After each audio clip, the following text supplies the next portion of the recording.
La idea con este libro, y al presentarlo, es empezar a hablar de la microbiótica como una visión, como un paradigma, y no simplemente como un abordaje dentro de la biología o de la medicina. Vamos a empezar definiendo la microbiótica, que se refiere al estudio y aplicación de las relaciones simbióticas de interdependencia. Cuando hablamos de relaciones simbióticas estamos hablando de las relaciones que se dan entre distintos organismos que son mutualistas, son de dependencia mutua, de relación y colaboración. Entonces, la microbiótica estudiaría la aplicación y el estudio de todas estas relaciones entre los microorganismos dentro de un sistema determinado. Un sistema determinado pues es la comida, un ecosistema completo, un cuerpo, el suelo, el agua. Y también reconociendo la capacidad de los microorganismos para regenerar y conservar la vida frente a la degeneración y la muerte. Partimos de que hay dos corrientes dentro de la vida.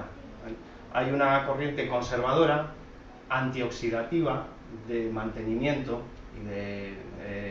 y de ¿cómo se dice?, desarrollo de la vida, y hay un aspecto que es destructivo, de degradación, oxidativo y de desintegración y muerte.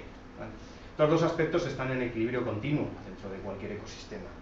Entonces, hay una capacidad básica de los microorganismos que forman la biosfera de mantener esas relaciones simbióticas y, por tanto, mantener la vida frente a la degeneración y la muerte. La microbiótica, como decíamos antes, es una palabra nueva, no existe como tal en el diccionario.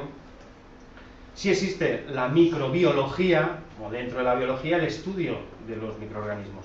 Lo que pasa es que la microbiología, como otras ciencias dentro vamos a decir, más convencionales, estudia determinada bacteria, determinado microorganismo, y como mucho estudia sus interacciones con el medio cercano, e ignora las interrelaciones con el resto de microorganismos de ese medio y, por supuesto, con las interrelaciones globales.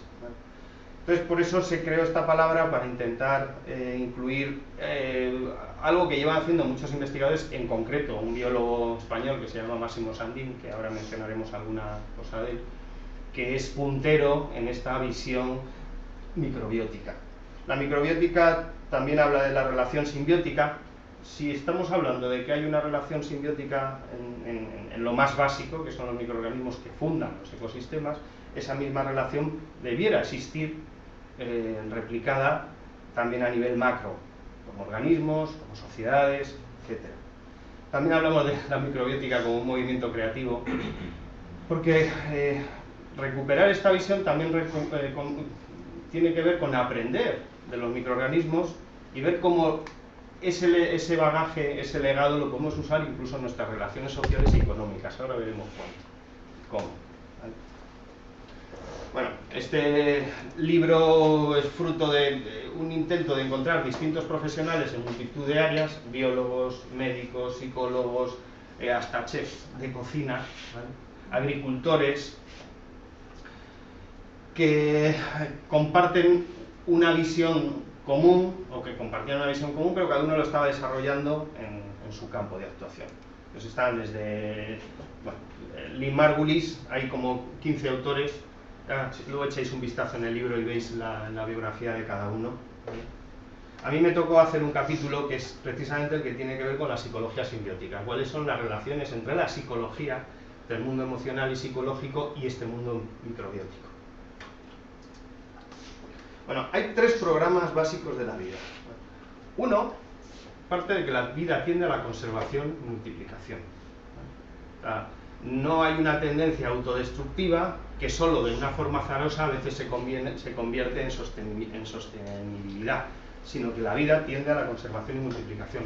Recordemos que este planeta hace unos cuantos miles de millones de años era un cúmulo de volcanes en erupción, con una atmósfera cubierta de gases o metano, muy poco propicia para la vida tal como la entendemos.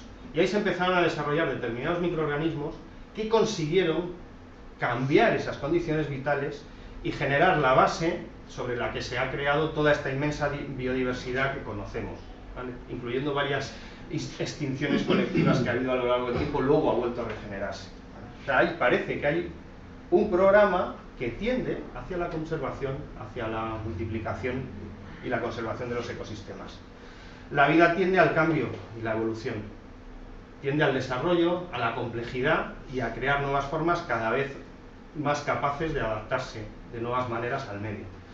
Luego también se habla de que la vida es una relación entre la simbiosis y la competencia, lo que os hablaba antes de ese eros y tánatos, como se traduciría en términos psicodinámicos, que llevado a lo biológico habla de que en cualquier ecosistema los organismos tienden a la cooperación, se ponen de acuerdo, de tal manera que lo que uno desecha puede ser alimento de otro. Entonces se crean relaciones mutualistas o simbióticas cuando, además de una colaboración, hay una interdependencia. Frente a otro tipo de relaciones que son de competencia. El más fuerte se come al más débil, ¿vale? Entonces hay un equilibrio entre estas dos formas de relación, ¿vale? Pero para la evolución, y esto es algo subrayable, es más relevante la cooperación, la simbiosis, que la lucha, competencia. Lo subrayo porque esto directamente atenta contra uno de los principios fundamentales del neodarwinismo, en el que está basado todas las ciencias biológicas, que ahora mismo todavía sigue siendo como el paradigma aceptado, ¿no? En general. Vamos a partir de una cosa, que los microorganismos rigen la evolución de la vida, son los que empezaron a crear la vida a partir de un medio hostil y, por tanto, son nuestros aliados. Que no se nos olvide un pequeño detalle. En un metro cúbico, da igual que sea de aire, de tierra o de mar, hay más microorganismos que seres humanos sobre el planeta, ¿vale? Y si nos planteamos todo el planeta, creo que se ha hecho un cálculo que no recuerdo bien, pero se habla de que hay como 5 por 10 elevado a 30 microorganismos en el planeta. Con otras palabras, 10.000 millones de veces más que estrellas en el universo, ¿vale? Solo en este planeta. Bien. Entonces, alguien decía que si pintaran de azul a los microorganismos del planeta, la Tierra parecería azul directamente, ya no como el planeta azul que hablamos por el reflejo de los mares. Entonces, de hecho hay tres grandes teorías evolutivas que se han formulado en paralelo a la teoría que conocemos de la evolución darwinista, que parece que es el único credo. Curioso que en cualquier ciencia se habla de que hay modelos que pues, van refinándose, discutiéndose y cambiando.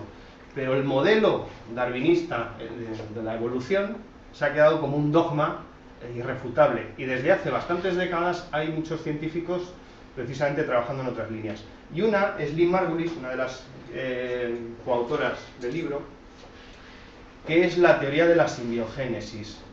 Ahora vamos a describirlas un poco más. Hay otra básica de Jefferson y Rosenburg, que es la teoría del holosimbionte, y por fin, como último ejemplo, de Bonnie Basler, que es discípula de Lynn Margulis. No sé si sabéis, Lynn Margulis es una bióloga que falleció recientemente, muy reputada, y de las que más ha hecho por ir un paso más allá del paradigma darwinista. Que, como decía antes, de Bonnie Basler es la teoría del quorum sensing, o del quórum sensitivo. Bueno, ahora veremos qué quiere decir. Según la teoría de la simbiogénesis, la evolución de la vida sobre la Tierra se debe a las bacterias. Es decir, no ha habido una serie de mutaciones azarosas a lo largo de millones de años que han ido creando nuevas formas de vida, sino que hay un programa dentro de las primeras bacterias. Sabéis que las primeras bacterias originales son las procariotas, que no tenían núcleo. Pues desde ahí ya hay un programa que ha tendido al acuerdo entre estas bacterias, ponerse de acuerdo, por ejemplo, para juntarse distintas bacterias, crear nuevos organismos que a su vez iban creando otros. Es la teoría de la endosimbiosis seriada, que está aceptada entre la comunidad científica como un mecanismo de evolución bacteriana. Lo que pasa es que ella postuló que de la misma manera se ha ido produciendo también en los seres pluricelulares. De hecho, se parte de que si estuvieron reinando más de 2000 años en solitario, lo hicieron para crear las bases de la vida como la conocemos. De hecho, es fácil encontrar huellas de las antiguas bacterias procariotas en el mundo eucariota, es decir, de las bacterias con núcleo. De hecho, todos los seres pluricelulares, como nosotros, somos un conjunto de células eucariotas con núcleo. Y se sabe que estas células son mezcla de varias más primitivas. Por ejemplo, las mitocondrias, que entre otras cosas se encargan de generar la energía dentro de la célula, son bacterias dentro del núcleo de las células. Los cloroplastos, que por ejemplo en las plantas, son las que se encargan de la función clorofílica, de extraer energía a partir de la luz solar. Coinciden con un tipo de bacterias que son las cianobacterias, que se alimentan también de luz solar. O las propias dendritas, los cordones que unen las neuronas, o los propios flagelos de los espermatozoides, tienen que ver con las espiroquetas, que son un tipo de bacterias móviles, como si se hubieran ido poniendo de acuerdo unas y otras, hasta crear lo que conocemos. La teoría del hologenoma da de que no tenemos un cuerpo lleno de microbios. Bueno, no sé si sabéis que por cada célula con ADN humano nos acompañan a cada una otras 10 sin nuestro ADN. Es decir, somos, en proporción, más bien somos un saco de microorganismos con algunas células con ADN humana. Esto de yo soy yo en mis circunstancias, yo lo cambiaría por yo soy yo en mis microorganismos, o más bien soy un apéndice de los microorganismos. ¿Vale? Esto implica que somos un colectivo integrado por distintos reinos celulares. Solo algunos de ellos llevan ADN humano. Entonces, eso crea una unidad simbiótica en donde hay un anfitrión, podemos decir las células humanas, junto con los microorganismos huéspedes. Esto tiene unas implicaciones claves, porque gran parte de los procesos que nos sostienen dependen de esos microorganismos que nos acompañan. De hecho, hay una pregunta que se lleva formulando desde hace tiempo. ¿Podríamos mejorar nuestra adaptación al medio simplemente adquiriendo nuevas especies de microbios que hasta ahora no tendríamos incorporados? Esto además viene reforzado por determinadas investigaciones que se han hecho y observaciones. Por ejemplo, una básica, hace tiempo se dio la voz de alarma entre los biólogos porque están desapareciendo las poblaciones de corales rojos. Si a alguno le interesa este tema así de naturaleza, esto habrá oído hablar de ello, o incluso ha salido en documentales. Por el cambio de temperatura de los océanos más la contaminación. Entonces se iban decolorando y muriendo. Entonces, claro, se partía de que según la teoría que conocemos de la evolución, quizá en unos millones de años, con las mutaciones adecuadas, esos corales desarrollarían algún tipo de adaptación al medio, o sea, que se les daba ya por muertos. Curiosamente, al cabo de unos años, empezaron a recolorarse, como que se recuperaron y aprendieron a adaptarse. Investigando un poco más, resulta que quienes se habían adaptado eran las colonias bacterianas que conviven con los corales. Entonces esto llevó a darse cuenta de que no se puede separar esas colonias del organismo. De hecho, en este caso, coral rojo sería un holosimbionte juntando esos microorganismos que sí son capaces de hacer esa adaptación. Las implicaciones de esto, de cara al ecosistema, son claves. Esto nos habla de que realmente podemos revertir el proceso de degradación del planeta con más facilidad de la que creemos, simplemente teniendo en cuenta este mundo microbiano que está ahí y que tiene la capacidad de en cada generación mutar y de legar esas mutaciones, no mutaciones, esas transformaciones genéticas a la siguiente generación. Esto es un salto conceptual muy interesante. No es que el ADN cambie azarosamente y no sabemos cuánto, sino que puede cambiar en cada generación. Eso es lo que hacen las bacterias y legarlo a la siguiente generación, que es lo que se hizo en el caso de los corales. Ese cambio, a partir de que lo hicieron las bacterias, lo siguieron haciendo las siguientes. La teoría de Bonnie Basler de la detección del quórum habla de algo que se lleva investigando mucho tiempo y fascinante. Parece que las bacterias, como organismos unicelulares, son capaces de comunicarse entre ellas con un lenguaje químico bastante complejo.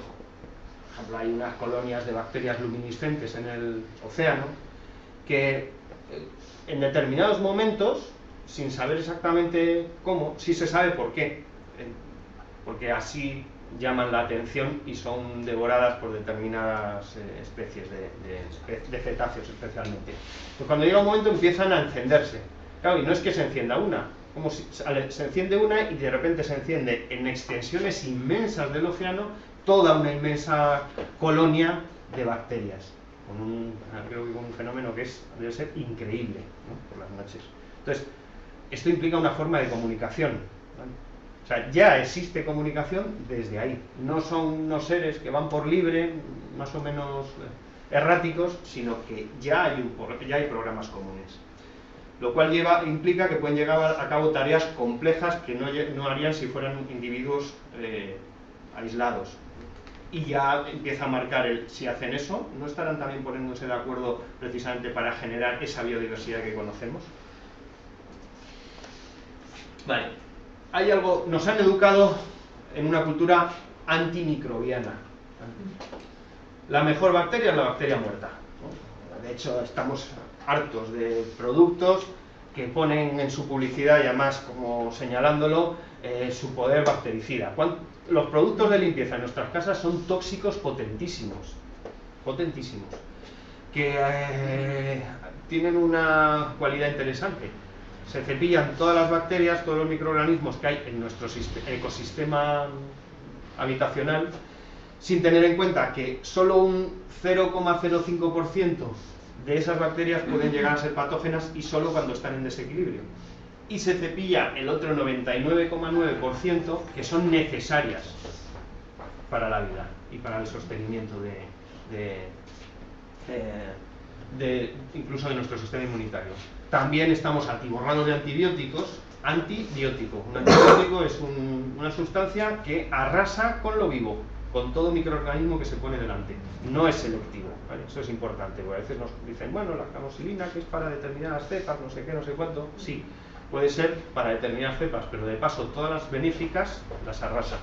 Y los antibióticos están presentes también en la carne que comemos, no solo en las medicinas que tomamos. El resultado final de esta hiperexposición a bactericidas y antibióticos es un debilitamiento del sistema inmunitario, ahora veremos por qué, y un deterioro general de los ecosistemas. Estamos rompiendo un equilibrio que se había gestado durante miles de millones de años, y además de una manera bastante inconsciente. No sé si visteis hace poco un documental que pusieron en televisión que se llamaba Luchando contra la superbacteria o algo así, hablando de que con tanta obsesión antiséptica y tanta antibiótico en el mundo médico, estamos creando superbacterias resistentes hasta un punto que ya no hay nada que acabe con ellas. Entonces estamos generando los propios monstruos de una manera poco consciente.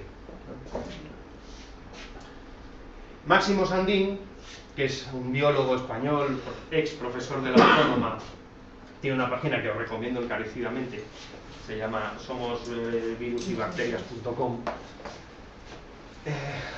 Habla de que los conocimientos científicos más actuales demuestran que bacterias y virus conviven armoniosamente en todas partes, incluyendo nuestros propios organismos, y que solo de manera excepcional se vuelven patógenos cuando cambian las condiciones que crean el equilibrio de ese medio, alguna causa externa del tipo que sea. Esto tiene una implicación muy concreta. Máximo dice, antes os decía, si el planeta tiene esa cantidad de bacterias, hablaba de 10.000 millones de veces más que estrellas en el universo, y de virus son de 5 a 25 veces más. O sea, si realmente fueran seres potencialmente peligrosos, no existiría vida sobre el planeta. O sea, realmente la visión la hemos ofuscado durante mucho tiempo. O sea, nos apoyamos en esos seres. Entonces, si nos dedicamos a dar por hecho que son un peligro, de hecho los virus, cada vez que aquí alguno oímos la palabra virus, estamos pensando en el ébola, o estamos pensando en la gripe, o en algo peligrosísimo, y de hecho hay una obsesión por erradicar los virus. Yo he oído a alguna gente diciendo, habría que erradicar los virus. Bueno, pues de hecho los virus sirven como estabilizadores, equilibradores de la población bacteriana. Y no solo eso, Máximo y otros investigadores han desarrollado una línea que habla de que seguramente los propios virus son los que han ido creando incluso la reproducción sexual.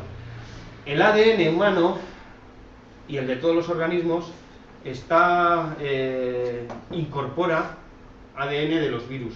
Los virus sabéis que son entidades teóricamente no vivas hasta que se acoplan a una célula y entonces, teóricamente, como nos había enseñado, la destruyen aportando su propio código genético. Desde otro punto de vista, resulta que los virus han ido aportando ese código genético y es lo que ha ido produciendo la biodiversidad y la generación de organismos cada vez más complejos. O sea, que tiene una función concreta de poner ahí su código, ¿no?, genético, y también de regular las poblaciones de bacterias. Esto es importante. El planeta se va oxidando y se deteriora la vida sobre la Tierra a ritmos crecientes. Ya sabéis que hay por lo menos 100.000 sustancias tóxicas liberadas continuamente al ambiente que no sabemos incluso en sus interacciones lo que provocan. Entonces, lo mismo que este planeta personal, el planeta Tierra también se va oxidando y deteriorando. Entonces, al igual que la polución ambiental, a nivel de individuos, tanto alimentos y medicamentos nos van oxidando, determinados alimentos y toxinas, nos van oxidando la sangre y envenenando nuestra microbiota intestinal, que ahora pasaremos a comentar.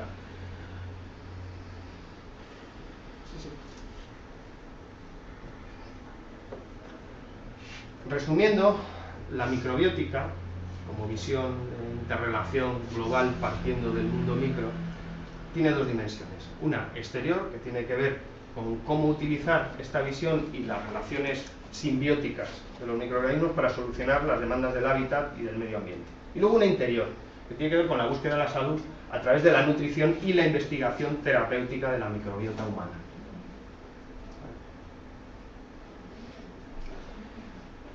Dentro de la microbiótica exterior hay algunos investigadores que han creado o que han desarrollado ciertas prácticas que pueden ser, y ya se están utilizando en muchos países, como la base para resolver.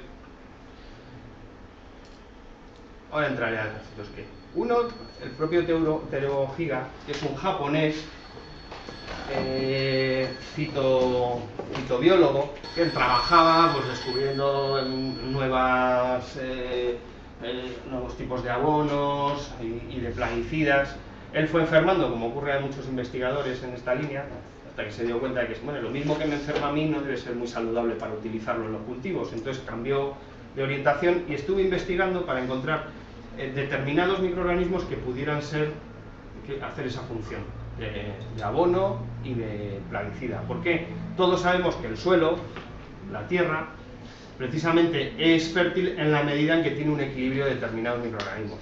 Algo básico. Hay determinadas bacterias que se fijan en las raíces y que son las que ayudan a fijar el nitrógeno de la tierra, si no la planta no puede absorberla sola, ¿vale?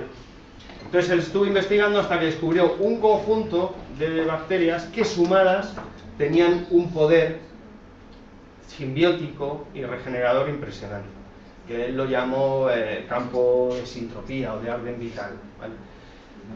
Es curioso porque él empezó a desarrollar una línea, estoy hablando de hace 35 años y ahora mismo hay como 140 países donde se utiliza. Entonces, se utiliza desde a nivel agrícola para conseguir cultivos mucho más fértiles y que además al estar equilibrados ahuyentan las plagas, hasta para depurar aguas residuales o para potabilizar el agua. Para que os hagáis una idea, estos microorganismos regeneradores, esta serie de ellos que tienen esta función simbiótica, cuando se utilizan en una fosa séptica, tú vuelcas una cantidad de una fosa séptica y en unas semanas desaparecen todos los lodos.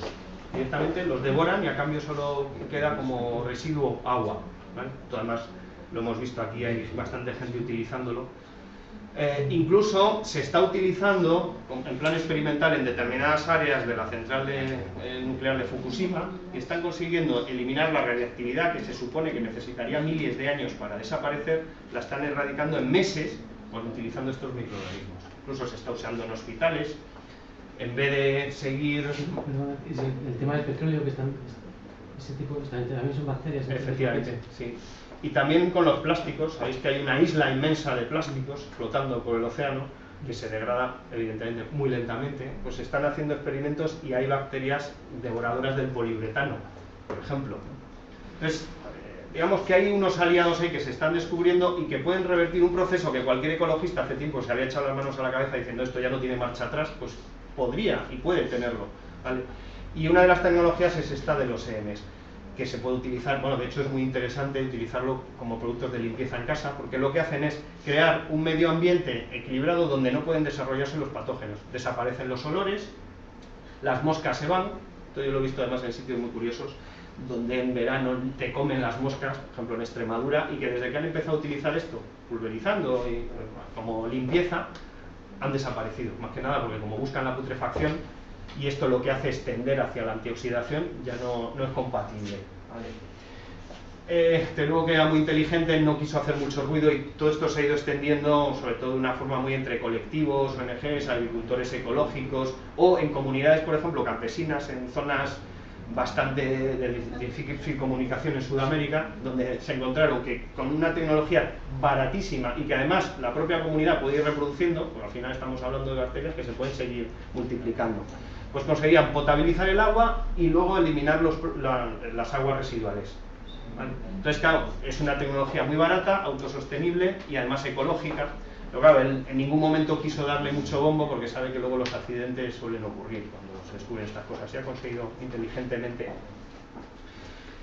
En paralelo a las investigaciones de Higa, de este japonés, en Sudamérica hay algunos agricultores como Jairo Restrepo, que es un ingeniero agrónomo colombiano, que tiene artículos y un libro glorificando la mierda de vaca, nomás lo dice así, que lleva mucho tiempo precisamente investigando y extrayendo cepas de microorganismos de los suelos que son más fértiles, los de los bosques y las selvas, y utilizándolo para repoblar los suelos agrícolas. También como una manera de salir de la dependencia de multinacionales agroquímicas que al final no solo empobrecen la tierra con sus insumos de bioquímicos y plaguicidas, sino que encima hacen al agricultor dependiente de tecnología exterior. Y de esta manera él ha conseguido que comunidades se hagan cargo, partiendo de la propia mierda de vaca, más la integración con los microorganismos regeneradores de bosque, de conseguir cosechas mucho más fértiles, vuelvo a lo mismo, con un equilibrio que hace que no aparezcan plagas, y encima con comunidades que se empoderan, ¿vale? Y que tienen una tecnología que pueden desarrollar desde abajo y utilizando los propios recursos. Si decíamos que hay 10:1 es la proporción de microorganismos respecto a nuestras células, el 90% a su vez de esos microorganismos están en el intestino, y es la famosa flora intestinal o microbiota, ¿vale? Después de que se investigó el genoma humano, y parece que se desvelaron sus secretos, pues nos hemos encontrado con que se ha hecho una glorificación de la genética como la cura, la solución a todos nuestros males. Claro, nos estamos olvidando del 90% de lo que interviene en nuestra salud. Entonces ahora se está empezando a intentar descifrar el genoma, el ADN de nuestra microbiota, en paralelo en Estados Unidos y en la Unión Europea. El problema es que solo en nuestro intestino hay como 200 especies, por lo menos distintas, con a su vez sus variaciones, con lo cual este es un proyecto que llevará, si lo consiguen, décadas. La microbiota intestinal, bueno, he cogido una frase de Hipócrates, que además desde hace mucho tiempo se sigue manteniendo: todas las enfermedades se generan en el intestino, y también la salud. O sea, todas las patologías que conocemos, del espectro que sea, desde infecciosas hasta degenerativas, todas tienen algo en común, que siempre hay algún tipo de inflamación intestinal y de afección intestinal en paralelo. Entonces, no se sabe si Hipócrates y muchos médicos antiguos hablan de que se generan. Otra gente más prudentemente por lo menos dice, en cualquier caso influye, ¿vale? Entonces, hasta hace poco lo que ocurría en el intestino era algo que médicamente pues era algo marginal.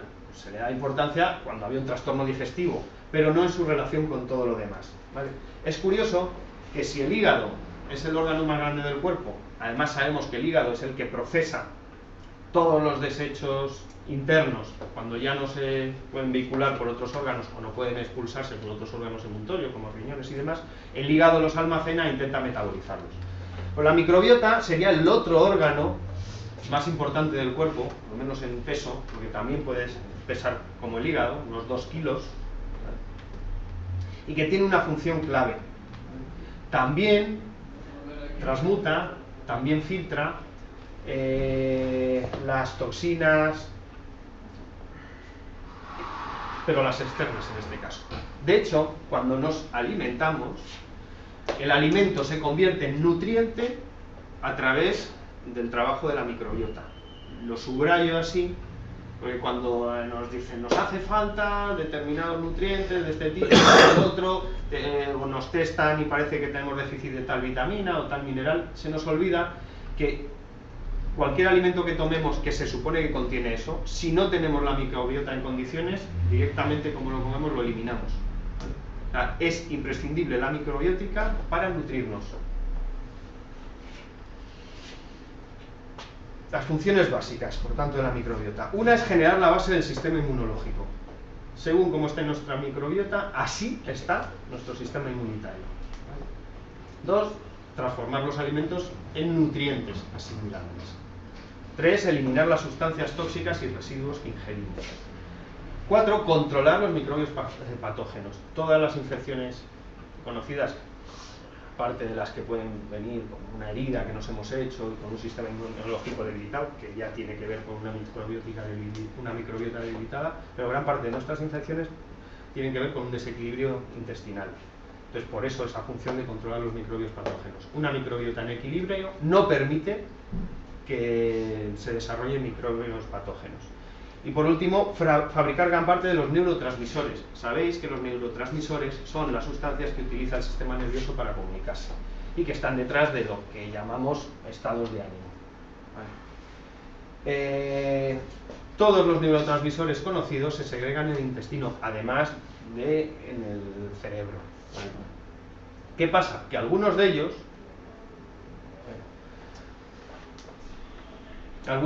como la serotonina, que no sé si os suena, porque últimamente se habla mucho de toma alimentos con serotonina para elevar el estado de ánimo, los famosos antidepresivos que se utilizan ahora de nueva generación, su función es ser inhibidores de la recaptación de serotonina. Es decir, le dicen a los receptores de la serotonina en el sistema nervioso que no la reabsorban para que siga circulando y así que no baje el estado de ánimo. Pues el 95% de la serotonina no se segrega en el cerebro, se segrega en el intestino. El 50% de la dopamina, que está detrás de mecanismos de aprendizaje, de refuerzo, pero también niveles bajos están detrás del Parkinson, y niveles muy altos detrás de la esquizofrenia. El 50% se segrega en el intestino, y así todos los neurotransmisores conocidos. ¿Vale? Bueno, ahora entraremos un poco más en detalle con esto. Muy resumido, sabemos que determinadas condiciones que alteran la microbiótica, que eso implica desde el estrés hasta ciertos tóxicos que ingerimos, una alimentación inadecuada, que ahora entraremos a detallar un poco más, todo eso, alimentos desnaturalizados, todo eso afecta a la microbiota. En el momento que la microbiota está mermada, y en esta cultura nuestra, el 95% de la gente tenemos la microbiota afectada, eso cualquier médico lo sabe, ¿vale? ¿Qué ocurre cuando pasa esto? Que entonces tenemos una escasa absorción de micronutrientes, por lo cual podemos estar muy bien alimentados, pero efectivamente acabamos estando desnutridos. Empiezan a proliferar bacterias patógenas al tener el campo libre, porque las adecuadas no están presentes, no se desarrollan las que no convienen. También parásitos o algunas, por ejemplo, no sé si a alguno de aquí le suena la candidiasis, que es un hongo que empieza a aparecer, a medrar y da un montón de sintomatología, desde psicológica a física, ¿vale? Pues la cándida siempre están con nosotros. ¿Qué pasa? Solo empiezan a desarrollarse y a invadir más de la cuenta, dejan de estar en equilibrio cuando la microbiota está afectada, ¿vale? Pues cuando ocurre todo esto, la permeabilidad intestinal cambia. La microbiota está en simbiosis con el intestino, ¿vale? Cuando la microbiota está afectada, el intestino empieza a perder parte de sus funciones y absorbe tóxicos que no debía, proteínas sin llegar a digerir que tampoco debía, y un montón de sustancias que al llegar al intestino llegan a la sangre y a través de la sangre a todo el organismo. ¿Qué pasa? Que inmediatamente el organismo empieza a defenderse y ahí empiezan muchas enfermedades que consideramos ya habituales. Por ejemplo, las alergias en general, ¿no? desde procesos asmáticos a dermatitis o muchas intolerancias y alergias alimentarias, o problemas básicos como el colon irritable, estreñimiento crónico o diarreas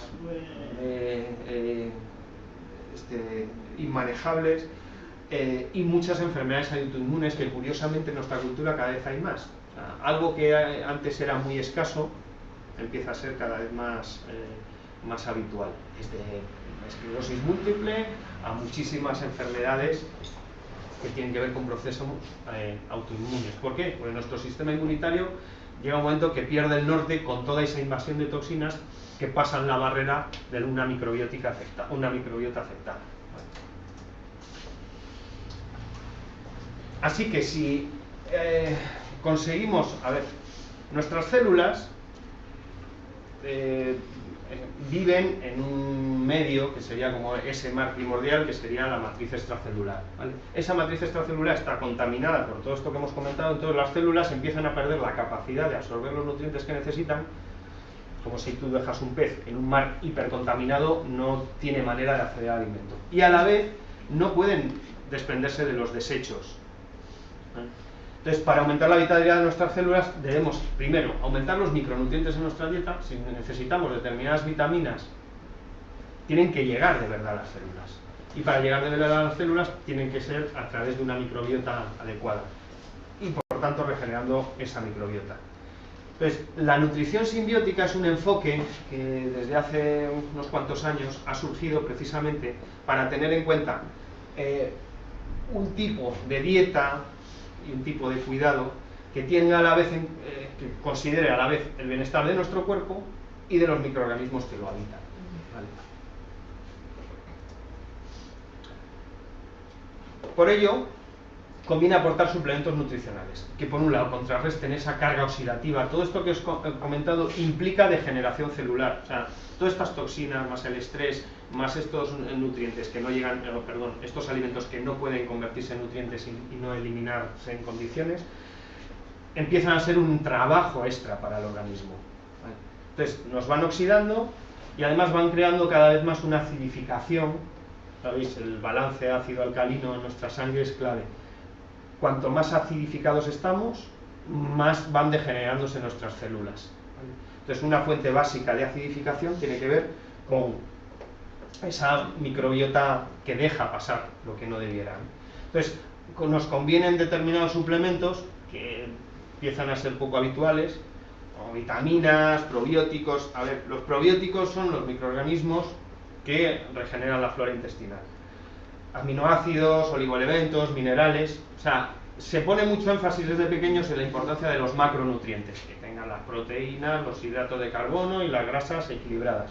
Y se olvida la importancia clave de los micronutrientes. Tú puedes tener muy equilibrada tu comida en macronutrientes que, como no estén presentes los micronutrientes, o aunque nuestra comida los tenga presentes, no los podamos asimilar, enfermamos. ¿Vale? Los alimentos fermentados, que en todas las tradiciones siempre habían estado presentes. La kombucha, que es una especie de refresco hecho a base de té y azúcar en fermentación con un hongo, no sé si os suena, la kombucha, está muy rica. El kéfir, si os sonará, pues la kombucha es una especie de kéfir de agua, para entenderlo, bueno, de agua, de té, una bebida refrescante muy interesante para el intestino. El chucrut, en Centro Europa, vamos, sobreviven al exceso de salchichas y gracias al chucrut, que es col fermentada. ¿Vale? Los fermentados tienen una cualidad, son probióticos y tienen una característica muy importante. Tú coges un alimento, por ejemplo la col, con la que se va a hacer el chucrut, mides cuáles son sus nutrientes y antioxidantes y demás, de recién cogida la huerta, pues está estupendo. Lo fermentas y al cabo de unos cuantos meses, bien fermentadito, ya destapas el bote y inicias el chucrut, que es eso, como col fermentada, ácida, col ácida exactamente, tiene más nutrientes que recién cogida de la huerta. O sea, la fermentación no solo conserva, ¿os acordáis de lo que hablamos al principio de esas dos tendencias, hacia la conservación o hacia la putrefacción? La fermentación va hacia la conservación y es como el antagónico de la putrefacción. ¿Vale? Pues no solo conserva la col meses después, sino que encima ha multiplicado sus nutrientes. ¿Vale? Por eso, por ejemplo, en culturas como la japonesa y la asiática en general, pero especialmente en Japón, adoran los fermentados. O sea, allí en Japón se curan todo con sopa de miso. El miso es un fermentado de soja, es como una pasta, tú lo mezclas con agua templada, no hirviendo, bueno, entonces te cargas los microorganismos probióticos, y con eso todas las mañanas, cuando tienes un resfriado y demás, se curan todo. ¿Por qué? Porque van directamente a regenerar la microbiota para potenciar el sistema inmunitario. Luego hay otra cosa que se llama ahora superalimentos, que son determinados alimentos que tienen cualidades terapéuticas. La maca, que es una especie de tubérculo, en Sudamérica se utiliza bastante, especialmente en Perú, como revitalizador. La chía, bueno, cada vez está más de moda, así alimentos que tienen especialmente propiedades terapéuticas. A ver, hay unos puntos básicos dentro de la nutrición simbiótica. Primero, comemos con mucha eficacia, es decir, nos ponemos las botas en esta cultura normalmente. ¿Vale? No tenemos problema de tragar, pero a cambio nos nutrimos con muy poca eficiencia. Comemos mucha cantidad, pero no asimilamos apenas. Con lo cual, es una cultura, además esto ya se lleva diciendo desde hace 40 años en Estados Unidos, que servía de referencia, ahora ya todo Occidente se ha sumado. ¿Vale? Estamos sobrealimentados y desnutridos, y malnutridos, perdón, a la vez. Siempre se ha dicho que somos lo que comemos, ¿vale? Podemos decir que somos lo que asimilamos gracias a la microbiota intestinal. O sea, no solo lo que comemos, sino si lo que comemos se puede asimilar. Entonces, la nutrición simbiótica contempla el bienestar del cuerpo y de los microorganismos que lo habitan. Hay alimentos que nos oxidan, que acidifican y debilitan de paso la microbiota intestinal. Las harinas refinadas, los cereales en general, cuando se refinan, no son reconocidos por nuestra microbiota, no la alimentan.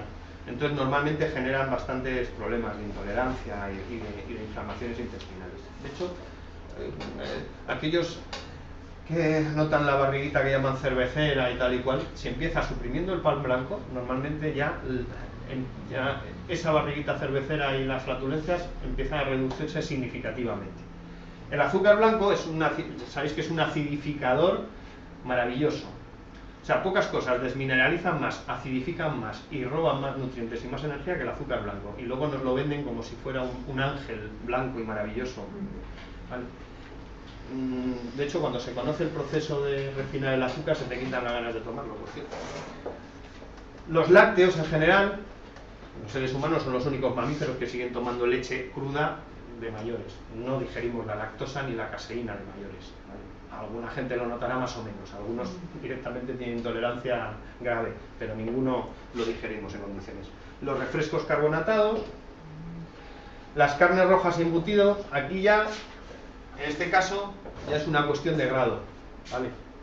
Cuando tenemos una actividad física determinada, pues la carne roja y en su proporción no da problema. Simplemente, cuando hay un exceso de carnes rojas y embutidos, teniendo en cuenta que la microbiota no lo asimila, eso empieza a generar toxinas y putrefacción. La carne roja se pudre en el intestino, ¿vale? Los vegetales no, fermentan. Luego aditivos químicos, alcohol, tabaco. Hay alimentos que antioxidan, que hacen lo contrario, que alcalinizan y por tanto y también fortalecen la microbiota. Frutas, verduras, cereales, legumbres o fermentados. Siempre siendo ecológicos integrales. Bueno, el detallito de lo ecológico es obvio por estas cuestiones. Cuando te tomas un arroz integral, si no es ecológico, además te tomas los pesticidas con los que está sazonado. Entonces, claro, lo que haces por un lado, pues no sabes si lo estás perdiendo por otro, ¿vale? A ver, los simbióticos, resumiendo, son prebióticos más probióticos. Es decir, son alimentos que tienen la parte prebiótica. Un prebiótico es un alimento que alimenta a la flora intestinal, ¿vale?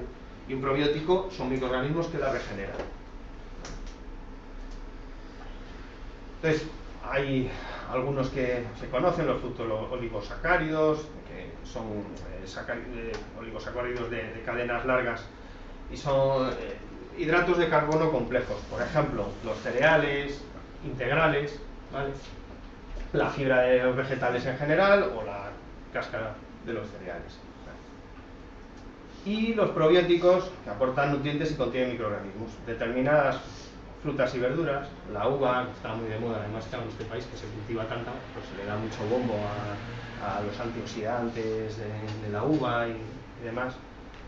Algunas, es que ciertas, las coles en general tienen mucha tendencia a estar en simbiosis con microorganismos que son útiles para la flora intestinal, ¿vale?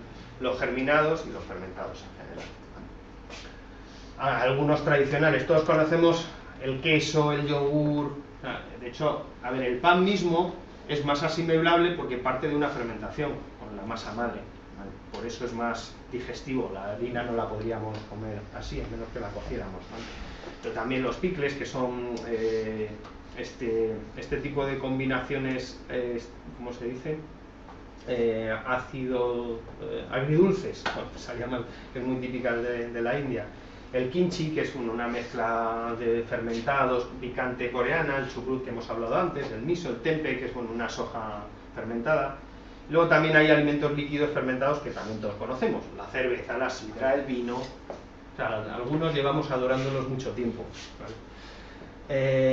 Bueno, el yogur, el tepache, bueno, que es un derivado con la cáscara de la piña se hace una bebida riquísima. Primero te comes la piña y luego la cáscara la reutilizas para hacer, fermentándola, una bebida refrescante de fermentación no alcohólica, por cierto. La chicha, que es partiendo del maíz, ¿vale? O el tamari, que es la salsa de soja, también fermentada, ¿vale? Yendo de todo este panorama, vamos a poner la lupa en uno de los aspectos de la relación con el intestino y el resto del organismo, que es lo que hablábamos antes de la psicología simbiótica. A ver, al intestino se le viene a llamar el segundo cerebro, bueno, especialmente desde que Michael Gerson, que era un neurobiólogo, publicó un libro en el 98, que todavía no está traducido al castellano, que se tituló The Second Brain, porque se dio cuenta de que en el intestino, bueno, hasta hace relativamente poco se consideraba que solo teníamos materia gris en el cerebro, que por tanto, no solo la sede de la razón, sino de los procesos nerviosos en general, estaban en el cerebro. Y luego se ha descubierto que también tenemos materia gris en el intestino y en el corazón. O sea, esto que se había dicho siempre, siento con el corazón, y se decía, no, tú sientes con el cerebro, lo que pasa es que tal y cual. Y yo me acuerdo, yo mismo he caído en eso, de ir como de, uy, qué científicos y qué avanzados somos, y qué tontos eran antiguamente que decían que sienten con el corazón. No, mira, ya sabe la ciencia, pues a la mierda con la ciencia, como la habíamos considerado. Resulta que también hay neuronas en el corazón, o sea que efectivamente el corazón también siente. Y el intestino, de hecho, tiene 100 millones de neuronas tapizándolo, ¿vale? O sea, que literalmente eso de pensar con las tripas va a ser que ya lo hacíamos desde hace tiempo. Y cuando notábamos que algo se nos ponía las emociones aquí, insisto, no era una apariencia, sino que literalmente estamos sintiendo con las tripas, ¿vale? Antes os comenté que también todos los neurotransmisores se segregan en el intestino también, y algunos, especialmente la serotonina, prácticamente entero. Mirad las implicaciones de esto. Tenemos un proceso depresivo, tomamos un antidepresivo que va al cerebro. ¿Y qué hacemos donde se está generando toda la serotonina? La ignoramos. De hecho, no se da ni un consejo de nutrición. Yo no he oído a un psiquiatra preguntarle a uno de sus pacientes, y por cierto, ¿tú cómo comes? ¿Vale? También las benzodiazepinas, o sea, el lorazepam, el transilin, o sea, los barbitúricos y ansiolíticos que tomamos, así en plan químico, también se segregan en el intestino. O sea, aquí tenemos una fábrica de aquellos productos que regulan nuestras emociones, curiosamente. Entonces, la psicología simbiótica intenta incluir ese segundo cerebro y sus relaciones con el primero, y con la microbiota intestinal y la dieta y el comportamiento, ¿vale? A ver, y esto que voy a mencionar hasta ahora, todo tiene abundante investigación detrás, aparte de que tenga abundante experiencia, porque creo que todo lo que vamos a contar ahora, todos lo conocemos por experiencia, pero bueno, parecía que era como algo acientífico, ¿vale? A ver, gran parte de las dolencias físicas habituales, trastornos depresivos o ansiedad, o algunas del desarrollo como autismo, trastornos de déficit de atención, todas tienen un elemento común. Hay distintas etiologías, distintas posibles causas y distintas cosas que pueden distinguir, pero lo común en todas es que hay una inflamación intestinal crónica en todos los casos, debido, en principio, a mala alimentación o al desequilibrio de la microbiota intestinal. Por ejemplo, es clásico reconocer como niños con problemas de autismo, es fácil que sus madres también tengan problemas digestivos. También es curioso que entre hermanos se encuentran determinadas bacterias presentes en el intestino de los niños autistas que no están en sus hermanos, digo bacterias patógenas. Y una disbiosis o un desequilibrio intestinal en el autista que no estaría también en los hermanos. ¿Vale? Ahí es bastante reconocido el trabajo de la doctora Natasha Campbell McBride, que ella habló de un síndrome del intestino en la psicología, porque después de trabajar durante años con cientos, ella estaba especializada en psiquiatría infantil, después de trabajar con cientos de niños, con problemas de autismo, de teórico trastorno de déficit de atención, también casos de esquizofrenia, de depresión, el espectro más amplio de dolencias psiquiátricas. Durante muchos años y cientos de casos encontró en todos era común un problema intestinal, en todos. Entonces ella sistemáticamente empezó a trabajar con probióticos y cambiando la alimentación, aparte de con otros abordajes, claro, dependiendo del caso.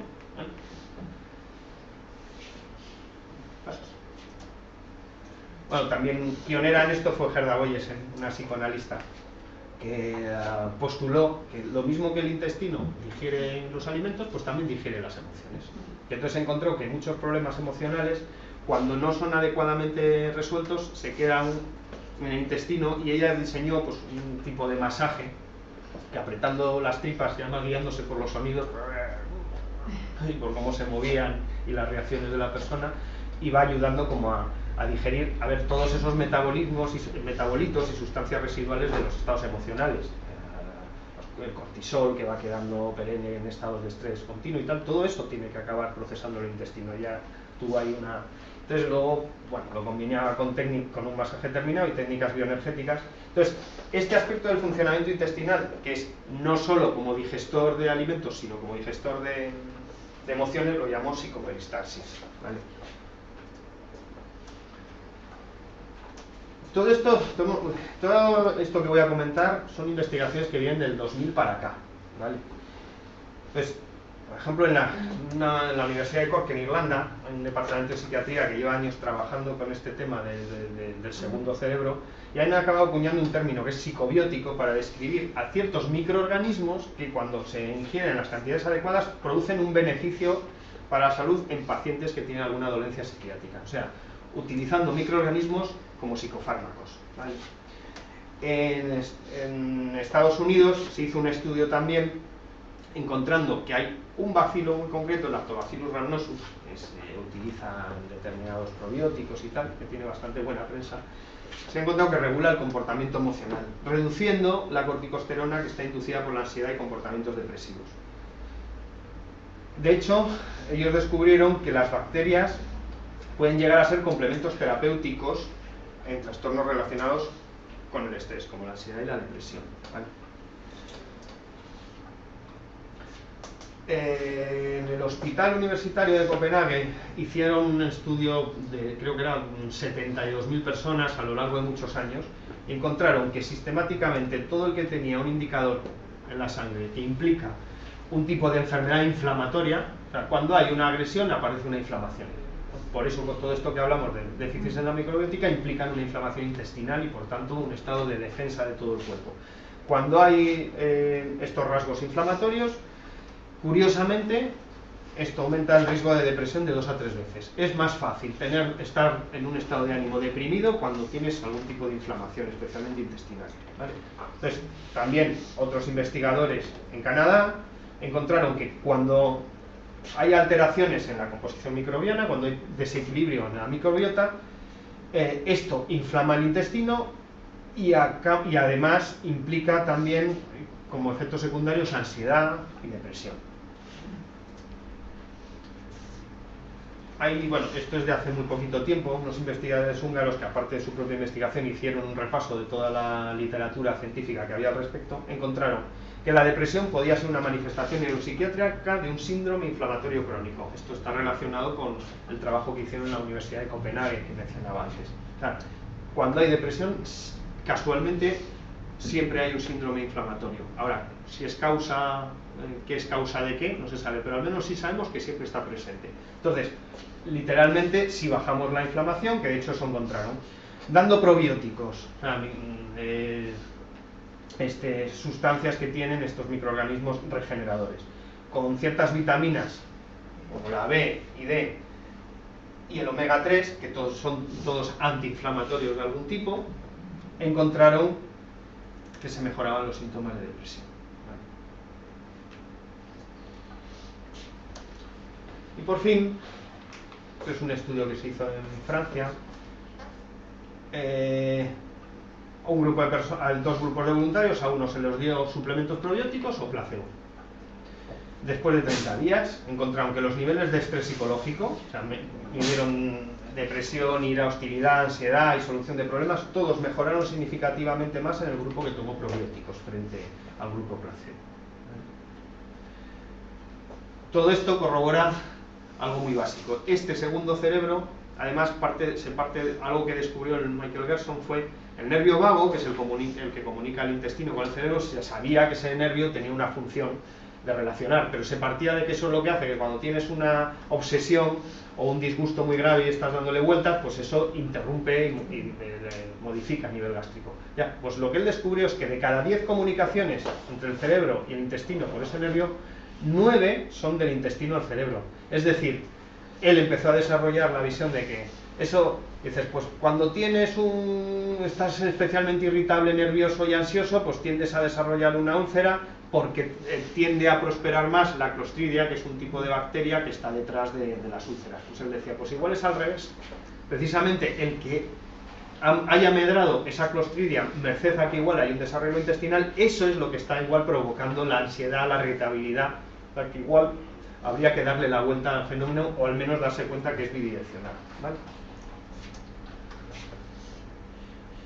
Así, a modo de conclusiones, podríamos resumir que la microbiótica lo que pretende es dar instrumentos para recuperar ese equilibrio y autonomía interna y externa, a nivel de ecosistemas y a nivel de nuestro propio ecosistema. O sea, por un lado, a través de la nutrición simbiótica en el interior, la medicina bacteriológica, la psicología simbiótica y todos esos abordajes que tienen esta visión común microbiótica. Y en el exterior, a través de los microorganismos regeneradores, que no hablamos antes, del Teurogiga, o de los microorganismos nativos de bosque de la agricultura regenerativa, y también con una visión, en vez de antimicrobiana, bacteriológica. Es decir, vamos a colaborar con lo micro, en vez de considerarlo el enemigo, y en vez de hacer, como alguien comentaba, como hacemos también a otros niveles, ¿no?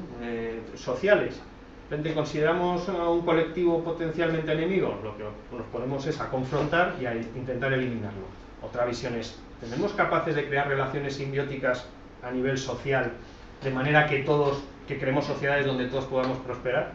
Algo que comentaba Máximo Sandín, en su momento el biólogo disidente español, que fue profesor en la Autónoma y se fue porque estaba harto de no poder investigar en condiciones, porque parece que topaba con el dogma neodarwinista, y entonces cualquiera que se aparte, aunque sea con fundamentación científica, ya es como el apóstata al que hay que atacar.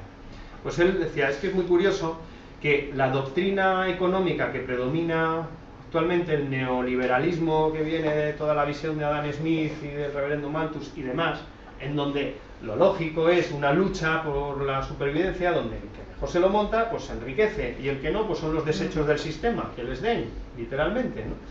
Lo digo porque en Estados Unidos yo he oído a gente hablar así. ¿Para qué vamos a crear un sistema de seguridad social? El que no sea capaz de pagárselo porque es un inútil, pues que vaya él. Entonces, está muy bien fundamentada esa visión económica desde una perspectiva biológica, en donde también la evolución se hace merced a la lucha por la supervivencia, donde solo los fuertes sobreviven. Entonces, claro, frente a eso, una visión mucho más sensata y además más fundamentada científicamente, porque literalmente la visión neodarwinista no está fundamentada científicamente. Lo digo así y subrayado porque, claro, como nos lo han inculcado desde el colegio, parece que hay una abundancia de datos que la rubrican, y no es cierto. Hay muchos más datos rubricando estas teorías que parten de que desde la colaboración y la simbiosis, eso es el mecanismo básico que ha generado la vida en la Tierra y que puede ser lo que nos devuelva el equilibrio en la Tierra. Claro, la traducción económica y social de esto no tiene nada que ver con la neoliberal que se nos ha intentado inculcar. Tiene que ver con que desde la colaboración y desde una simbiosis podemos llegar a un tipo de sociedad a nivel económico y cultural en donde las relaciones colaborativas sean la fuente de prosperidad. Y utilizo otro ejemplo de la psicología. Se sabe que no puede prosperar ninguna célula en un estado de defensividad permanente. Para desarrollarse y crecer, cualquier organismo necesita estar en un estado de colaboración y por tanto de crecimiento. No existe el crecimiento si estás a la defensiva. Si te tienes que estar defendiendo, te atascas. ¿Qué ocurre? Que nosotros sabemos que la mayor parte de nuestras emociones son de esa índole. Estamos encogidos, el miedo es el que nos dicta el comportamiento, entonces eso no permite que nos desarrollemos. Y eso hace que también a nivel social no nos podemos desarrollar. Desde el miedo y la desconfianza es lo mío para mí, no sea que compartir nos empobrezca a todos. Entonces, desde esta visión podemos recuperar nuestra capacidad desde la colaboración y la simbiosis de generar la realidad interna y externa que nos gustaría. Así que gracias por estar aquí. Si tenéis alguna pregunta o algún comentario. Bueno, yo no sé, pregunta o comentario de todo, ¿no? Me parece súper interesante todo lo que has contado. Y desde luego, en principio es como sorprendente, ¿no? Que la ciencia médica o la ciencia de la salud en general, ¿no? A todos los que abarque, que haya podido ignorar durante tantísimos años el tema de la microbiótica, ¿no? Es alucinante, ¿no? La importancia que tiene hasta llegar a tener hasta llegar a ser un segundo cerebro, vamos, en definitiva. Y luego una cosa que me sorprende es lo que, o sea, es un tema. Dices que la comunicación entre el cerebro y el intestino es el nervio vago, ¿no? Entonces yo conozco algún caso de alguien que le ha seccionado el nervio vago. Eso es una putada muy importante, ¿no? ¿Qué tipo de repercusiones puede tener eso? Sí, a ver, sí, porque antes, como no se tenía ni puta idea, pues no sé qué, como había... Por cierto, ¿y para? ¿Para? No lo sé, yo sé que se lo han hecho, por lo menos sé de 2 personas que se lo han hecho, ¿no? Se lo hicieron por, no sé, algún tipo de alteración que tenía o lo que tuviera. Y entonces como se recurre con tanta facilidad a la cirugía, ¿no? Que es una burrada, ¡hala! Venga, a quitarle el vago. Pero las consecuencias deben ser salvajes, ¿no? Oye, por de pronto es más difícil esa homeostasis, ese equilibrio al faltar comunicación. Sí. Luego, a ver, el organismo es muy sabio y busca otras vías, a través del sistema nervioso autónomo. Me imagino que buscará otras vías. Busca otras vías. Entonces, pero bueno, de partida, además es un absurdo, porque es claro, como seguramente igual había determinados problemas intestinales que estaban afectando la función cerebral o viceversa. Entonces, bueno, cortamos aquí y muerto el perro se acabó la rabia. Lo que pasa es que seguramente con el tiempo han desarrollado algún tipo de patologías también. Por eso te preguntaba para qué se había hecho, por curiosidad. Yo diría, no sé, yo la persona que conozco puede ser algún trastorno de personalidad que puede tener, pero no sé si ya tenía previamente o se desarrolló a raíz de eso o se puso peor. Es que es interesante porque, por ejemplo, cuando hay inflamación intestinal decíamos que también hay desarreglos a nivel del sistema nervioso central. Entonces, claro, pero una manera de evitarlo es la comunicación. Claro, entonces, de esa manera igual se suprime, digamos, esa señal de aviso. Lo que pasa es que igual se derivará a otros lados, seguirán teniendo igual problemas físicos, o sea, que igual se acentuará, por ejemplo, cierta sintomatología a nivel inmunitario, por ejemplo. O sea, de alguna manera derivará eso. De todas maneras, hay otras maneras, otras formas de comunicación, bueno, que eso, además, mira, es tema de otra charla y tal, porque también hay bastante investigación desde hace tiempo que habla de vías no de impulso nervioso, de comunicación entre los distintos órganos del cuerpo, que bueno, esto es otra cosa. ¿Tú sabrías decirme, por ejemplo, qué influencia puede tener sobre la microbiota el agua de mar? Tú no sé si sabes que hay países o hay lugares donde la gente toma agua de mar. Sí, sí. El agua de mar tiene todos los elementos de la tabla periódica, es muy saludable. por lo cual no tiene que ser. Y de hecho en la última guerra mundial se utilizaba como, en vez de sangre, se transfundía agua de mar. Claro, Sí, sí. O sea, y porque nuestro interior, nuestra composición es muy similar, creo, que a la interiormente del agua nuestra. Sí, ¿no? sí, mantenemos como un océano. ¿Qué, salimos del océano y lo ¿Cómo seguimos puede llevando influir dentro? eso en la microbiota, el agua de mar? ¿Tú qué piensas? O Sí, a ver, decirme que... digamos que todo aquello que favorece, vamos a decir, un entorno favorable. A ver, la microbiota se desarrolla en un medio adecuado. ¿Vale? Entonces, no es un medio adecuado determinados insumos, por ejemplo, antiguos químicos artificiales que directamente impiden que crezca adecuadamente esos microorganismos, pero el agua de mar sí lo facilita. Que yo creo que es una cosa muy buena, lo que pasa es que me imagino que, no, además es que las interesante. multinacionales estarán en contra de que se emplee eso en vez de otras cosas. A ver, ya se usó hace más de un siglo, había la talasoterapia a principios del siglo XX se puso de moda y había bastantes clínicas utilizando no solo baños de agua de mar, sino que se bebía y demás. Diluyéndolo porque está como 4, creo que es la reacción, creo que la concentración es 4. No, o tomando la cantidad adecuada exactamente, sí, no pasando de una cantidad... Sí, bueno, si la diluyes ya lo haces igual que eso, la composición interna. Entonces, como tiene determinadas sales minerales, oligoelementos que son afines a nuestro propio plasma sanguíneo, pero bueno, es darle un medio adecuado. Claro. Así que hay por ahí.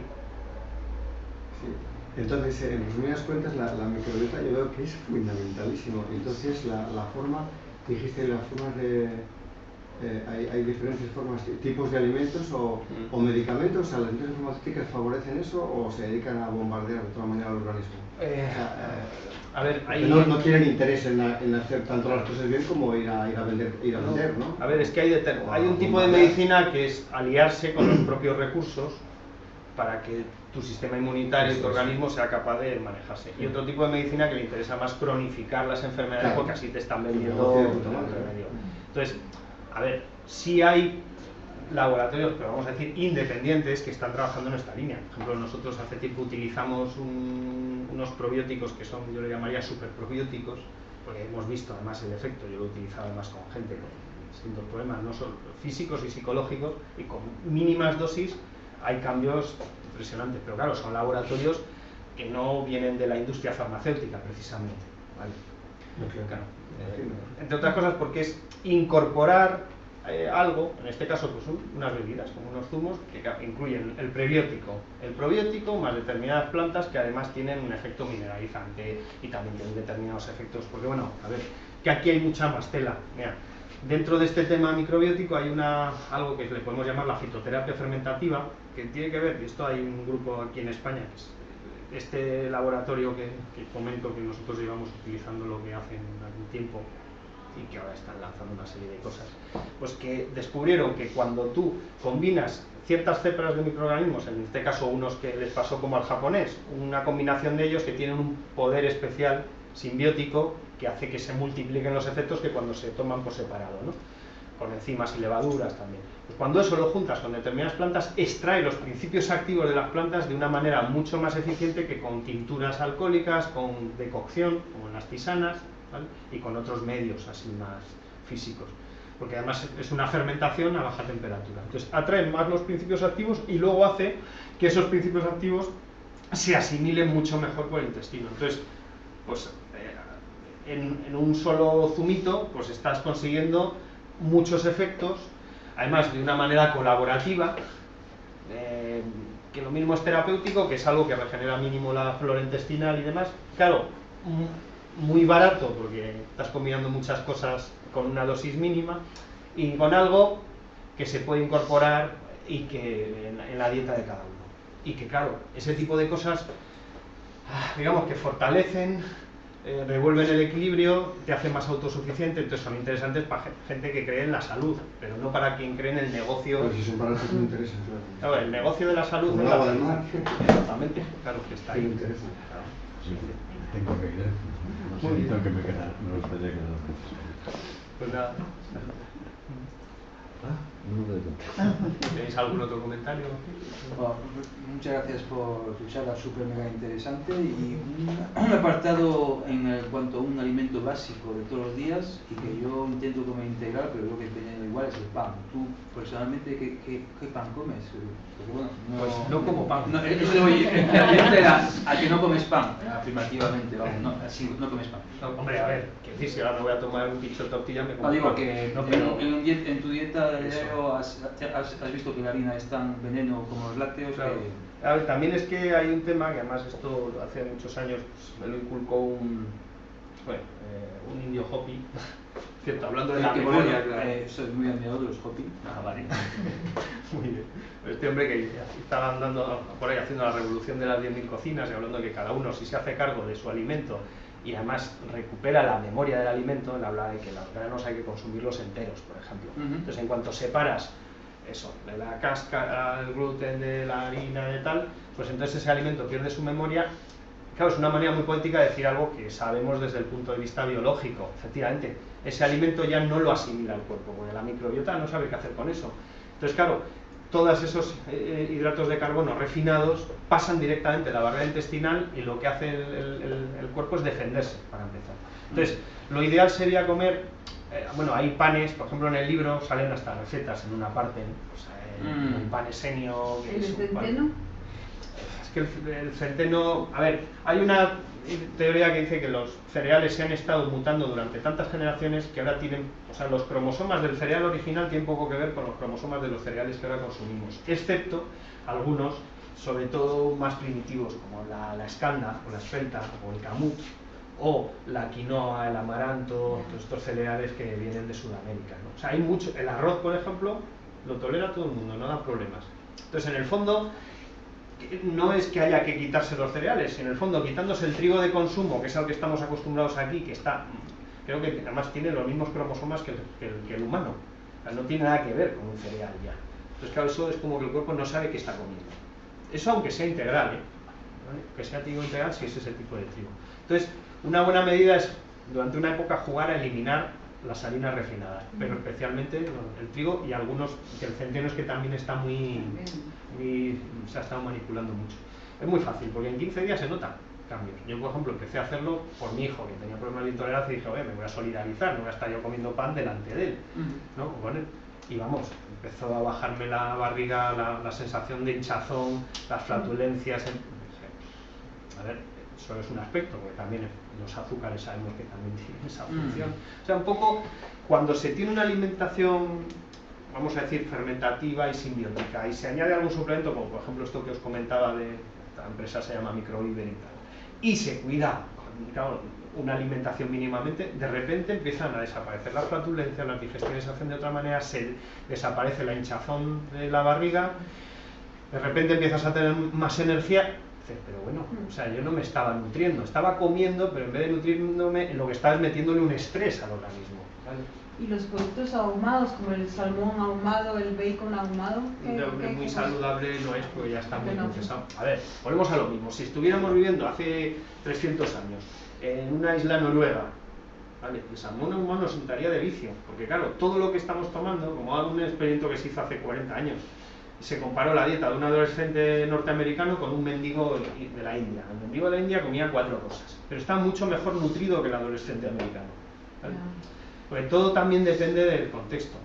Que en una alimentación muy desnaturalizada, refinada, etcétera, etcétera, si además añades ahumado, pues ya es la gota que colma el vaso, pero con una alimentación más correcta, el cuerpo eso lo va a digerir estupendamente. ¿Sabes? Que todo tiene también como su... Yo la experiencia, yo he bajado 20 kilos. 20 kilos, me está costando. La experiencia es dejar el pan, dejar el azúcar y comer fruta. Y poca sal también, ¿eh? No, yo sigo comiendo con sal. El tema que es la harina me ha cambiado. O sea, es verdad que no la he dejado del todo porque me sigue gustando el pan, que es un problema. La leche casi la he abandonado, pero tomo muy pocas dosis y cuando me paso lo noto.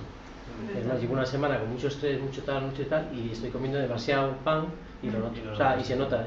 Sí, lo noto porque también estoy más receptivo a los cambios, porque estoy no a dieta, pero estoy cambiando la alimentación y sí se nota así. Pero todo el tema de la harina, yo no era, o sea, había escuchado, había oído Sí, mucha pero gente que no hasta toma que no- harina, qué tal, el veneno, qué tal, y sí lo nota así. La refinada, vamos, porque hay harinas, estoy tomando arroz y quinoa, o sea, Claro, sí, bueno, esas no dan ningún problema. vamos. no dan problemas. Claro. Lo había oído, vamos. Sí, si no hay como experimentar, hay ciertas cosas que Sí, sí. dices, uy, Además de verdad. claro, ahí. Oye, y dices no a los lácteos, pero sin embargo el yogur, ¿no? A ver, claro, cuando el yogur está fermentado con determinadas bifidobacterias, ya se transforma, sobre todo cuando es con cualquier kefir. yogur no, sino de determinado tipo de Claro. yogures. Por Sí. ejemplo, el kefir supongo que sí. El sí, sí. kefir es que ya la lactosa está digerida, la caseína también, ya es otra cosa. Veamos Claro. que ya... Sí, el kefir no es un yogur. ¿No? No, ese no es No. un yogur. Sí, pero sobre todo que el lácteo cuando se fermenta, o sea, necesitamos modificar la caseína y la lactosa.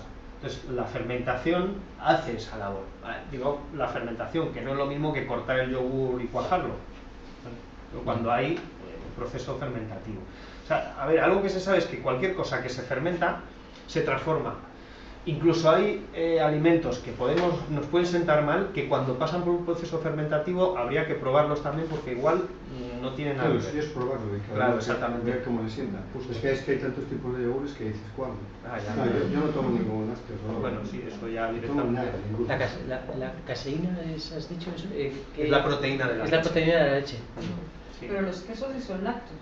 Sí, Sí, claro. y los quesos, a ver, sientan mejor que la leche porque ya tienen un proceso de fermentación. Lo que pasa es que, bueno, no llega a procesarse entero, o sea, tampoco el queso puedes abusar de él, pero no tiene nada que ver tomarte un vaso de leche a tomarte un trozo No, de queso. tiene que ver nada. Ya, ¿Y siente mejor el más curado o el más crudo? En principio, claro, ahí también hay... Cuando está muy curado, pues hombre, también es más fuerte digerir ya por otras cuestiones, ¿no? Sí, sí. Luego hay algunos como el queso picón, que eso debe ser una sinfonía de bacterias, que eso tiene que ser una maravilla. vamos. Que tiene que ser una maravilla. Sí, Claro. que tiene que ser bueno eso, sí. Hombre, a ver, es que cuando, por ejemplo, tomas ciertas cosas así, tomas el kimchi, ¿no? Que tiene no sé hongos, cómo- además es que se Claro, lo come. exactamente. Entonces es bueno. Entonces. Claro, es que es muy curioso porque se adora desde hace mucho tiempo ciertas transformaciones. En España siempre han gustado mucho los encurtidos, que las aceitunas son un fermentado, ¿vale? Y los encurtidos también, lo que pasa es que se han sustituido por meter las cosas en vinagre, que no es lo mismo. O sea, tú un pepinillo lo fermentas y vuelve el pepinillo ácido, como el chucrut, y es muy saludable. Pero claro, ahora tomamos pepinillos en vinagre, que es más simple de hacer, pero ya no es lo mismo. No es lo mismo un pepinillo ácido que un pepinillo fermentado que sepa igual, ¿vale? Y así con otras cosas. Yo creo que hay como sucedáneos de... Pero es curioso que desde siempre nos han atraído mucho a los humanos los fermentados. Sí, Por sí. algo será también. Bueno, La soja es fermentado también, entonces. La soja- la salsa esta sí, fermentado. exactamente, pero especialmente el tamari. Tamari. Que es ya la salsa de soja ya es un fermentado, pero el tamari es, pues, pasa por barricas de roble, es un poco como un vino, pero es bastante más Y saludable. antes has nombrado algo fermentado también, pero no. Habías nombrado bastantes alimentos fermentados. Y no conocía casi ninguno. El chucrut sí, pero el resto. Es que aquí, efectivamente, en España, incluso en Europa, hay más cultura de fermentados que aquí. Aquí fuera el queso, el yogur, la sidra y el vino y la cerveza, bueno, ya son unas cuantas. Sí, pero Y eso el es pan. mundial, es mundial, ¿no? Exactamente, bueno, también, efectivamente. Pero, por ejemplo, mencioné el kimchi en Corea.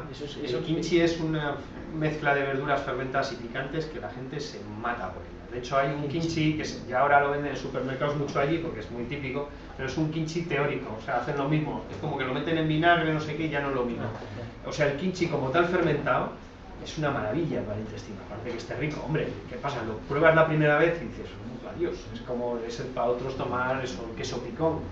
Pero es curioso, bueno, hay muchas cosas fermentadas japonesas, acerolas umeboshi, por ejemplo, ¿no? Que claro, la primera reacción cuando la hueles o las pruebas dices, la madre que lo trajo. Pero luego lo empiezas a mezclar con cosas, en salsitas, tal, y dices, bueno, esto le da un puntito, tal. Y luego cuando empiezas a notar el efecto que produce, de hecho, en Japón no hay prácticamente enfermedades degenerativas, el cáncer de colon no se conoce. Bueno, ahora ya, a ver, cada vez tiene una alimentación más occidentalizada y esto va cambiando. Pero hasta hace poco no conocían muchas de las enfermedades con el mismo grado de opulencia que Occidente, si no más, pero todavía mantenían una alimentación muy basada en fermentados, en productos frescos, en pescado, algas, mucho arroz integral. O sea, tenían una combinación muy interesante. El arroz tiene que ser integral, sí.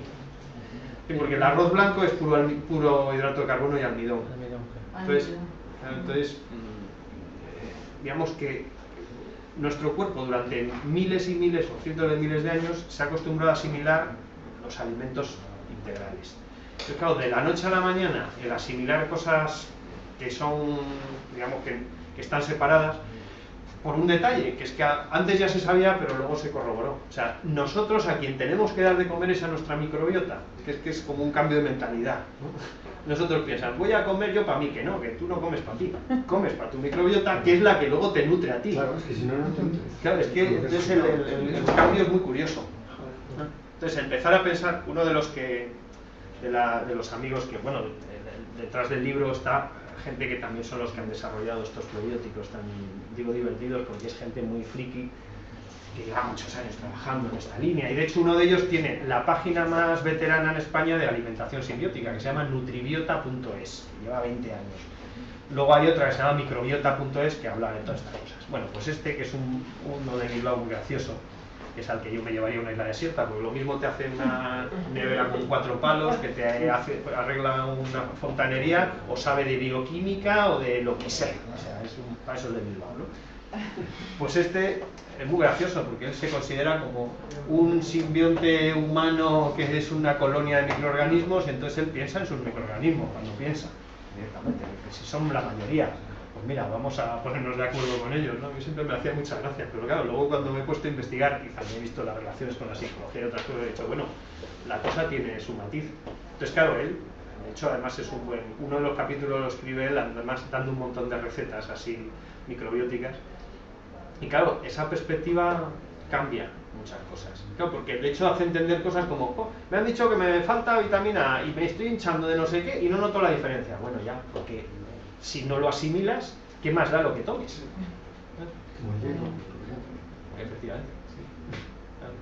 Una pregunta ya de frikis. Soy diseñador. ¿Por qué siempre que hablan de esto ponen cosas violetas? O sea, es una buena pregunta, pero todo lo que he visto es todo violetas. Colores, sí, igual es que las bacterias son así, o es que para poder verlas tienen que poner una luz o algo así. Ah, bueno, ya. Pues las quitan a veces para poder verlas y tal. Sí, sí, sí. No. Mira, eso no. Una pregunta friki porque es que yo lo veo por todos lados. Exactamente, no hay algo. Hay algo ahí que... Claro, como son invisibles, igual las relacionamos con un color que es más etéreo, más, ¿no? Algo así. ¿Cómo se cultivan? Además, tiene que ser complicado, ¿no? Pues sí, de hecho, por ejemplo, esta gente con todo lo que ha hecho, me voy a dejar información, ya que ha salido el tema.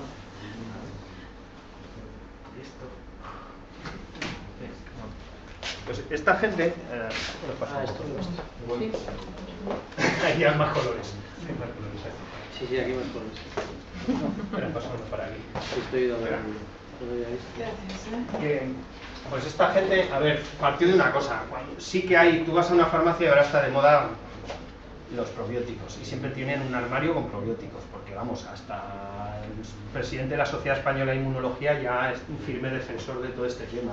Y cuando hablan de la alimentación del futuro empieza a decir que es imprescindible todo esto, o sea que desde la medicina oficial ya se va haciendo una derivación. Pero claro, todos son pues cepas muy concretas, por lactobacilo no sé qué o lactobacilo qué sé yo, ¿no? Y liofilizado y en polvo. Entonces él decía, claro, volvemos al mismo esquema de voy a tomar una cosa que se supone que me va a solucionar y además con una presentación que no es vital. Entonces ellos desde el principio lo que desarrollaron es en líquido, es un fermentado. Cogieron mosto de uva negra ecológico, le añadieron unas cuantas cepas que fueron encontrando hasta que, digamos que consiguieron algo que le llamaron el BIR, que es una combinación de 6 bacterias distintas, acidolácticas, más enzimas y levaduras. Y todo ese pack es como un cóctel que justo lo pones a fermentar lo que sea y crea ahí ya pues, una explosión de vida, ¿no? Entonces, claro, su planteamiento es que esto si lo aíslas y luego encima lo liofilizas, ¿qué estás haciendo? Y aún así hace efecto, cuando te venden por ahí. Pero claro, en este caso dicen, pues vamos a hacerlo en plan tradicional, como el que hace vino o sidra. De hecho, esto sabe como un poco como una sidra, es fermentación no alcohólica, ¿no? Pero va en esa línea. Entonces, claro, te das cuenta de la diferencia de dosis que hace falta y sobre todo de efecto, porque te estás tomando algo vivo. O sea, no es lo mismo tomarte... O sea, la idea es, a través de que la alimentación sea tu medicina. Claro, cuanto más lo alejas de la alimentación y un polvito blanco pasado por química y refinado y tal, pues por muy interesante que sea, como tomar vitamina C así en cápsulas, hombre, hace su efecto, pero te tienes que tomar dosis de elefante para que quede algo.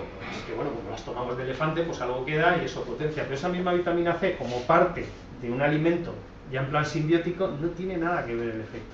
Entonces es también un poco la perspectiva, lo mismo que ellos dicen. Si la gente empieza a tomar estas cosas, hombre, tiene un efecto tan apabullante que hay la tendencia, me tomo esto y sigo igual.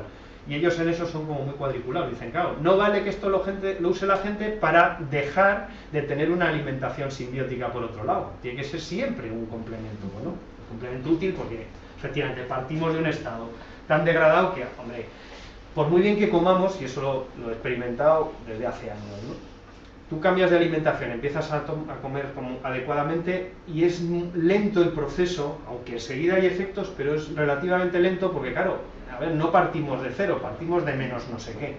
Entonces, cuando complementamos al principio con ciertas cosas que generan una microbiota en condiciones, el efecto del cambio de alimentación ya se multiplica. Entonces, claro, ellos dicen, esto tiene que ser siempre dentro de una visión más global. Y lo mismo, si comes bien no sé qué y tomas esto, pero luego sigues en tus relaciones con el mundo y con los demás, en un estado de estrés permanente, en lucha permanente, en tal, pues claro, también estás mandando mensajes aquí donde también tu microbiota se pone de los nervios. O sea, a ver, también que tengas relaciones simbióticas, no solo que te alimentes simbióticamente, ¿no? Que es como yo a veces, mira, en movimientos, por ejemplo, asamblearios y tal, ¿no? Hay gente igual que tiene una visión muy progresista, muy de cambio social y tal.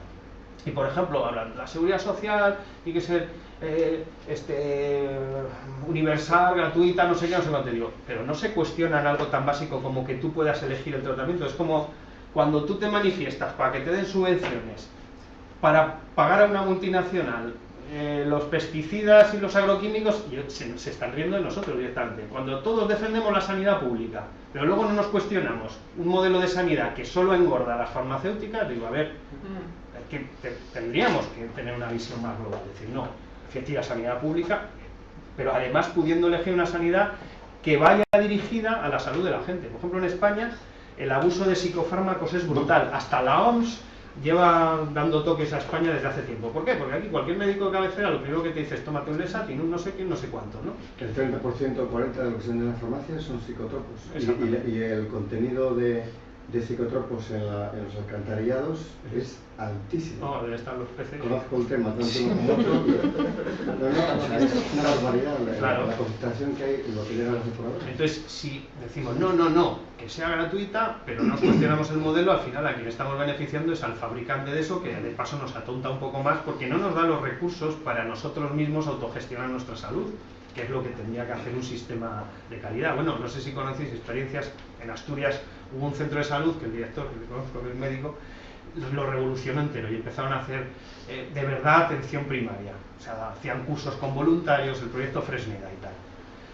Bueno, lo revolucionaron. O sea, de repente el barrio se volvió un barrio de lo más saludable, redujeron drásticamente el consumo de fármacos, empezaba la gente a curarse de otras maneras. Pues bueno, al final les metieron tantos palos en las ruedas que acabaron teniendo que abandonar años después. Porque era un ejemplo demasiado bueno.